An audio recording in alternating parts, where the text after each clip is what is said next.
Ce que vous voyez derrière la vidéo, c'est la police qui va dans une famille musulmane. Cette famille musulmane, pourquoi la police vient? Parce qu'ils ont enseigné à leurs enfants que pratiquer l'homosexualité était haram, était illicite dans notre religion.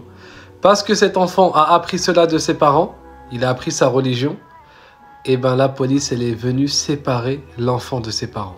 Regardez, subhanallah, à quel point c'est grave. Et de toute façon, même dans notre pays à nous, en France, pour ceux qui ont vu un peu l'actualité, et là on a un exemple parmi tant d'autres. Regardez bien, un enfant de CE2, il a juste dit Inch'Allah à l'école. Ça veut dire littéralement si Dieu le veut. Et ben la direction a jugé son cas préoccupant. C'est un cas inquiétant. Donc ils ont décidé de convoquer ses parents.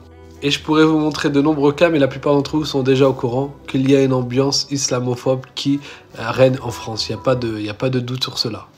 Alors, ce que je vous demande, et je ne vous demanderai pas ça si moi, je ne ferai pas ça, de mettre au moins la niya sur le long terme, de dès maintenant, là, réfléchir à comment aller vivre dans un pays musulman et vous installer pour, au moins faites-le pour votre descendance.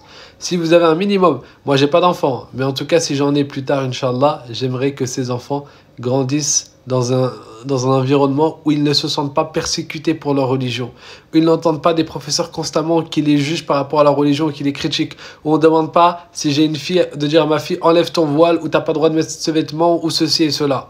Donc mettez au moins l'intention, la niya, de faire. Et la hijra, le fait d'émigrer dans un pays musulman, de base, c'est une obligation.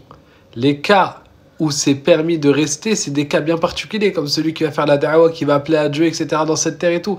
Mais de base, on n'a pas à être dans une terre qui est remplie par le fisq, par la perversité, par la mécréance, ainsi de suite, et qui combat l'islam du matin au soir, qui fait des dessins de notre prophète, alayhi salam, et qui le met dans des postures graves, et qui en plus est soutenu par tout cet état où on vit.